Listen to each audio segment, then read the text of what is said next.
First generation. The first generation of home video game consoles began in 1972 with the release of the Magnavox Odyssey, the world's first commercially available home console. Created by engineer Ralph Baer, the Odyssey introduced the idea that families could play video games on their televisions at home. Unlike later systems, these early consoles didn't use cartridges or feature programmable games. Instead, each game was built into the hardware, and players often used plastic screen overlays to add simple backgrounds to the television. A few years later, Atari helped bring home gaming to an even larger audience with Home Pong, a dedicated version of its popular arcade game. Soon, dozens of companies released their own Pong-style systems, filling store shelves with similar consoles.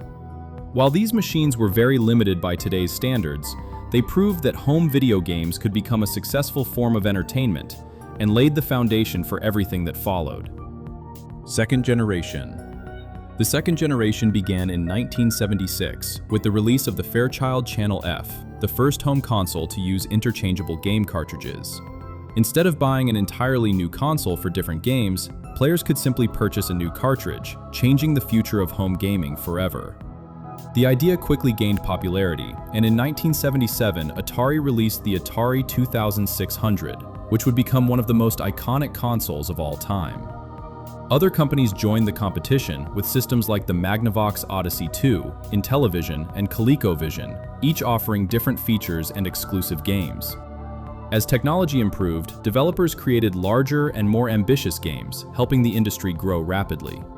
However, by the early 1980s, the market became flooded with low-quality games and too many competing consoles. Combined with growing competition from home computers, this eventually led to the North American video game crash of 1983. Although many companies disappeared during this period, the second generation introduced cartridge-based gaming and helped establish many of the ideas that future consoles would build upon. Third generation. The third generation began in 1983 and is often remembered as the era that revived the home video game industry after the crash. Nintendo led the recovery with the Family Computer, better known outside Japan as the Nintendo Entertainment System, or NES. Instead of repeating the mistakes that contributed to the crash, Nintendo placed strict quality standards on the games released for its console, helping rebuild consumer confidence. Around the same time, Sega entered the market with the SG-1000 before later releasing the Sega Master System, giving players another strong option during the generation. While the Master System performed well in parts of Europe and South America, the NES became the dominant console in many other regions thanks to its impressive library of games. Titles like Super Mario Bros., The Legend of Zelda, Metroid, and Mega Man helped define an entire generation of players. This era also established many of gaming's most recognizable franchises and showed that the home console market could once again thrive, setting the stage for the fierce competition that would define future generations. Fourth generation. The fourth generation began in 1987 and marked the start of the 16-bit era.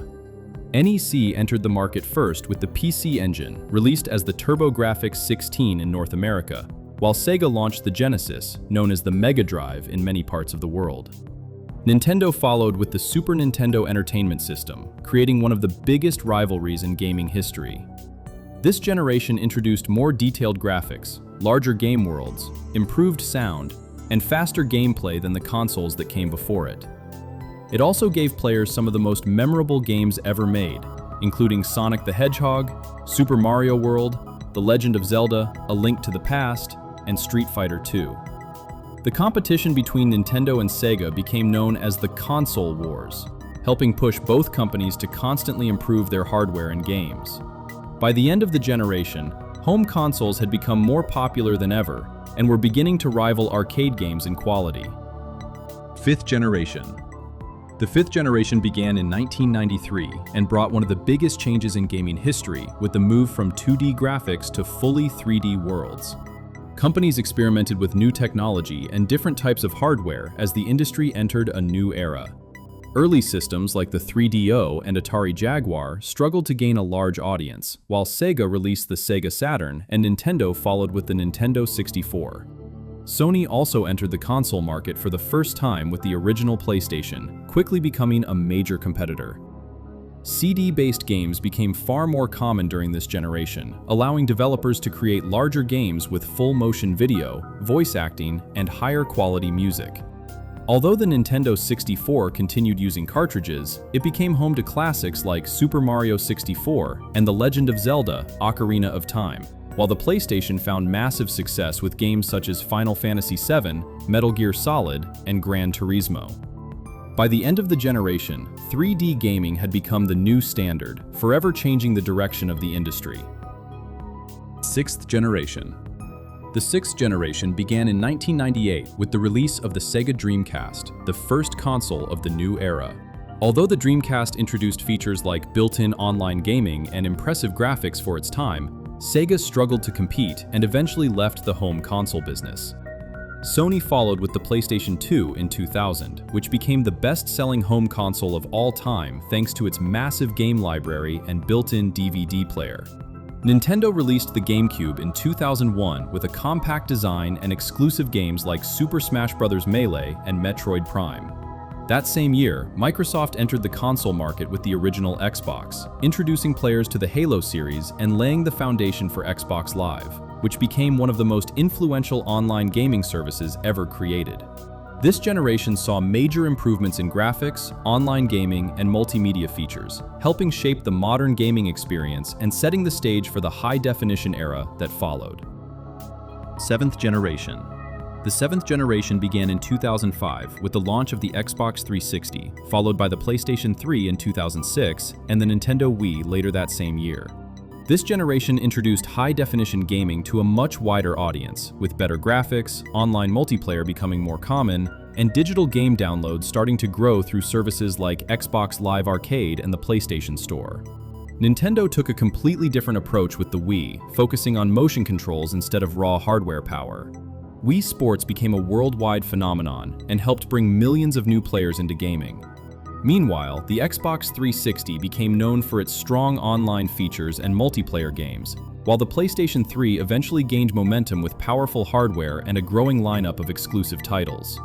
By the end of the generation, digital marketplaces, downloadable content, and online gaming had become a normal part of the console experience.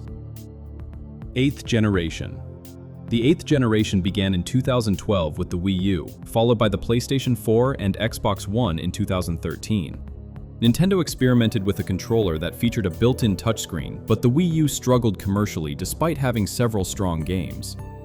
Sony found major success with the PlayStation 4 by focusing heavily on games and developer support, while Microsoft later improved the Xbox One through hardware revisions and expanded services like Xbox Game Pass. In 2017, Nintendo changed direction with the Nintendo Switch, a hybrid system that could be used both as a home console and as a portable handheld.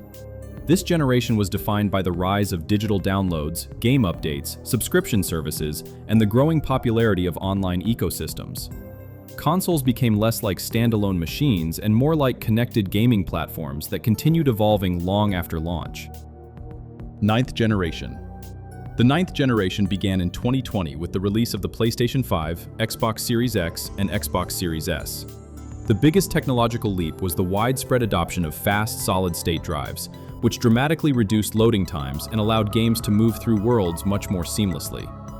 Ray tracing, higher frame rates, and improved visual effects became major selling points, while subscription services and digital game libraries continued to grow in importance.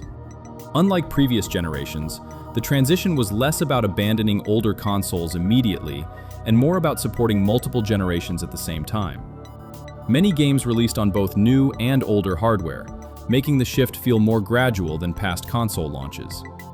The ninth generation continues today, with companies focusing on faster hardware, cloud gaming technology, digital ecosystems, and long-term platform support rather than frequent hardware replacements.